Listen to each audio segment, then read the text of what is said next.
Hi all and welcome back to World War Era's channel and episode 2. I am Johan. And I am Patrick. Patrick, Yes? during the First World War they used gas. Last time we talked a little bit too much about our own poster store, worldwarera.com. If you haven't already checked it out, please do. You do find the link in the description below. I agree, Patrick. Last time we talked a little bit too much about our own poster store. So this time we will fly right into history, and not any history. We're going to talk about a very famous person that was on a very famous poster. And not any person. It was actually Horatio Herbert Kitchener. And that's a very fancy name, I have to say. It is. And it's more to it.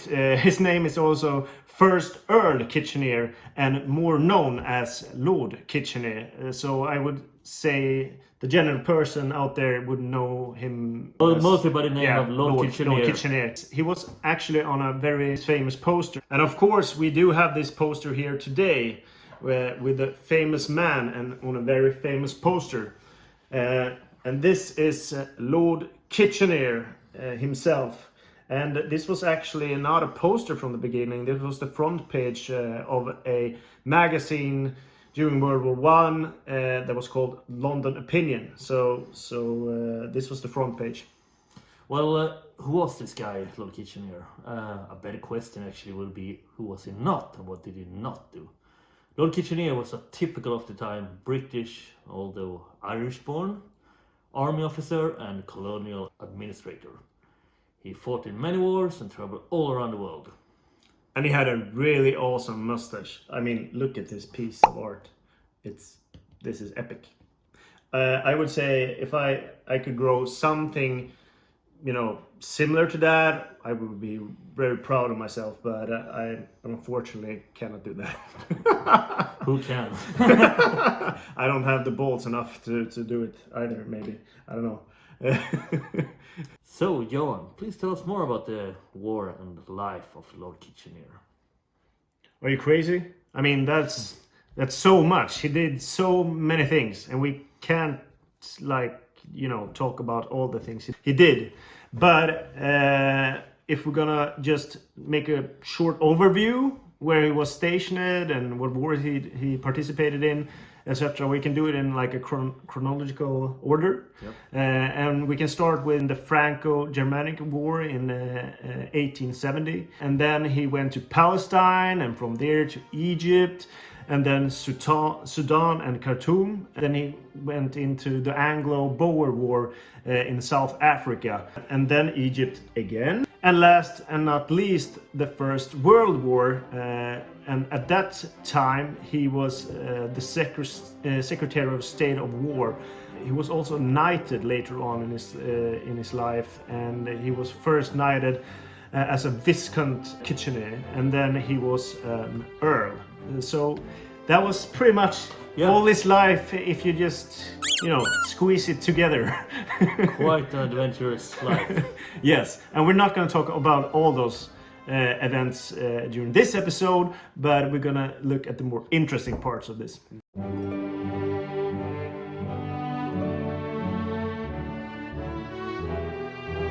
But if we want to summarize Lord Kitchener's life to two important events, I would say Sudan. Yes, definitely Sudan. And South Africa.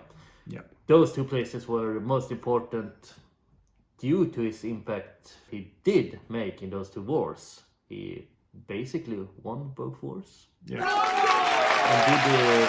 And eventually ended up as the front page on the poster you showed us earlier. Yeah, that the poster is from the First World War, but he got famous during those two war events because he was actually the man behind, in South Africa, the Boer War. So the British actually won that war in the end.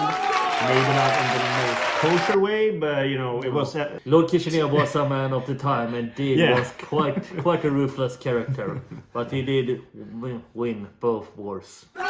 definitely. And he was really good at logistics, and logistics wins war. That's something we know if you have read your war history. So he was really good at logistics, and he was quite ruthless, I would say. Totally ruthless in South Africa. He was the inventor of the concentration camps and did basically win the war against the Boer army. Yes, and if we're going to talk a little bit more of those two wars. I'm going to talk a little bit of the Sudan War. And in the beginning of the Sudan War that started in 1896, Lord Kitchener was promoted to a major, and he was really successful in that war. Mostly because of the logistics. He took a lot of steamships going up for the Nile. He built a railway so he could transport his armies to the front to support the war. And as we mentioned earlier, logistics wins war. In the end of the war, I would say also the Maxim gun did a great job. It was a beneficial weapon for the Britons. I would say the great battle of Durman, that was like the final battle, and that was won by Lord Kitchener and his logistics tactics, and he defeated the Dervishes. I don't know how that is pronounced, but a lot of languages in this channel. That's when you deep dive into history, there are a lot of languages and a lot of words that is really hard to pronounce. With that said, can you talk a little bit more about the Second Boer War, Patrick? Yeah, Lord Kitchener's adventures in South Africa. Yes.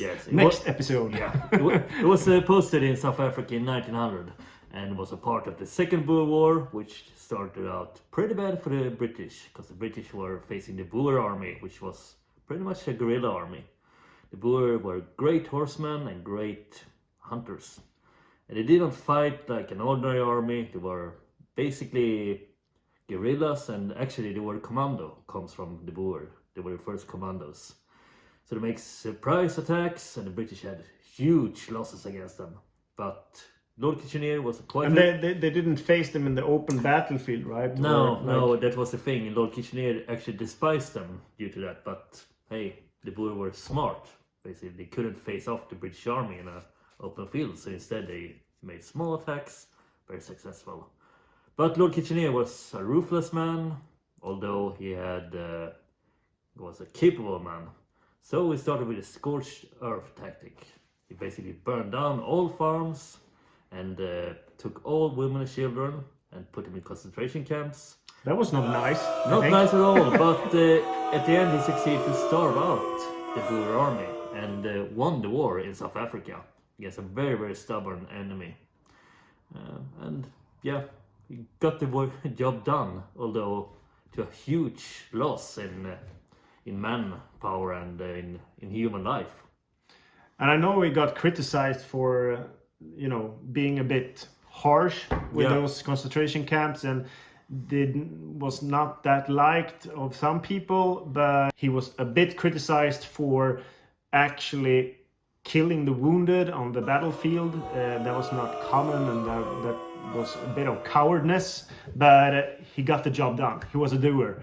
At the end, he won the war, and he was a man of the people, so he was...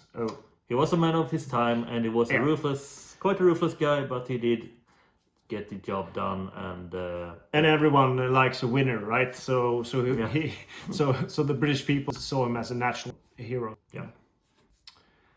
Yes, and last but not least, we don't have to forget the First World War. That actually was the last theater of war for our dear Lord Kitchener. Where he could style off with his mustache the last time, actually. And at that time, he was almost retired. He was in for retirement, so he got this quite nice role anyway. He was the Secretary of State for War during that time, and I would say that's the highest rank, and you take a lot of decision. But during that time, he did a really cool thing, I would say, because during the First World War in UK, everyone thought that the First World War should be a short war. It would be, everybody said like it will end at Christmas. Home for Christmas. Home for Christmas, exactly. And that was like the common knowledge for everyone. But Lord Kitchener actually said, no, it's not going to be a short war. It's going to take some time. He actually predicted that it would take 3 years. And I mean, it was actually longer, but 3 years, that is something else. Quite close. Yeah, quite close. And with that role, he actually had the authority to start to recruit people. Yeah. And he recruited a lot of people during that time. 1.5 million initially were for the First World War front in France and Belgium, of course. But he got quite criticized as well because they had insufficient of munitions for artillery munitions. And after that, he was alienated by the rest of the ministers. He was still the Minister of State of War, but he did not actually have that authority at the end. So he was sent on a special mission to Russia, right? Yeah, Russia, correct. And what happened then, Patrick? Yeah, well, what happened then was...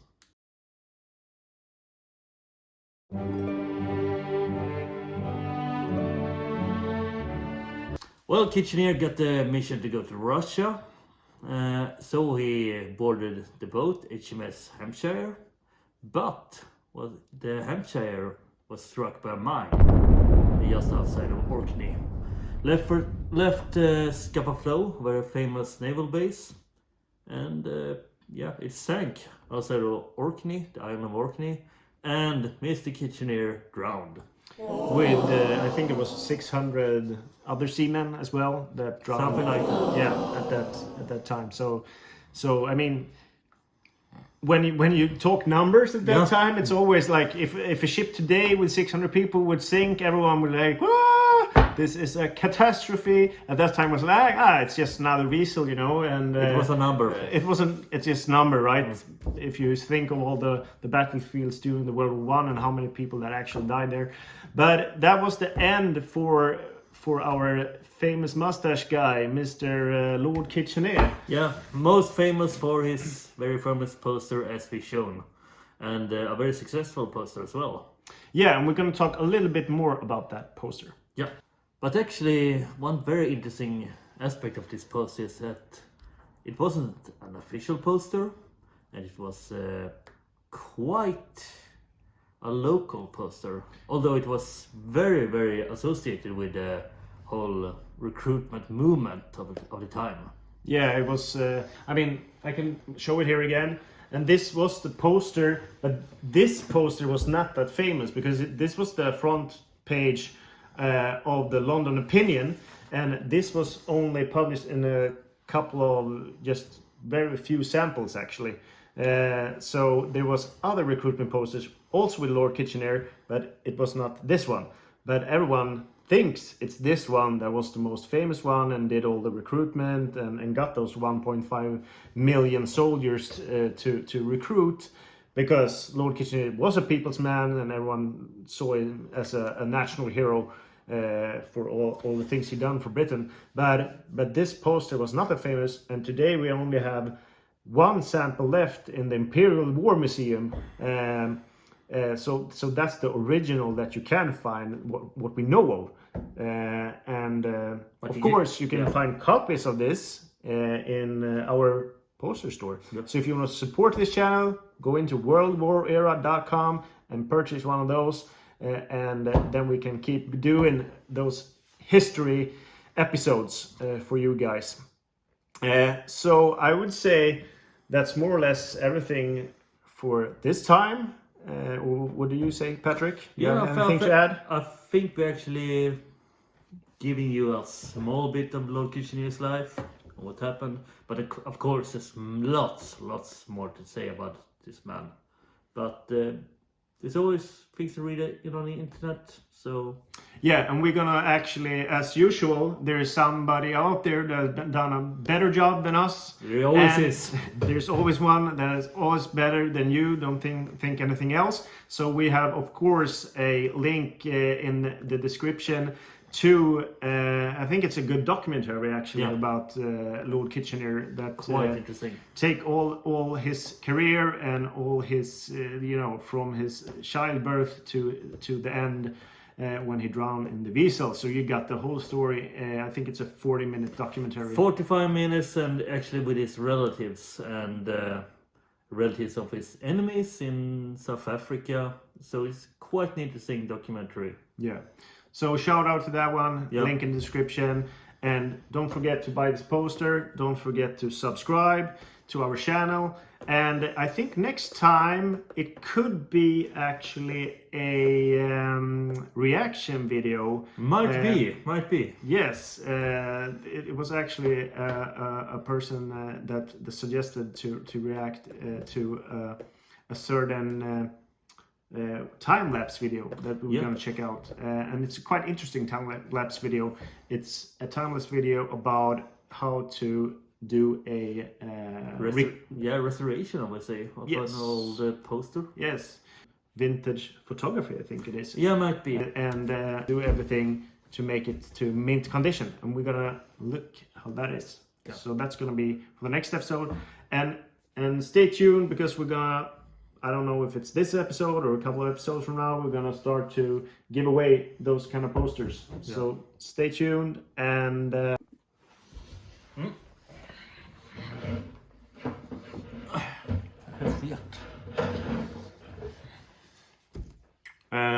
I don't really know what I'm gonna say there. What did I say?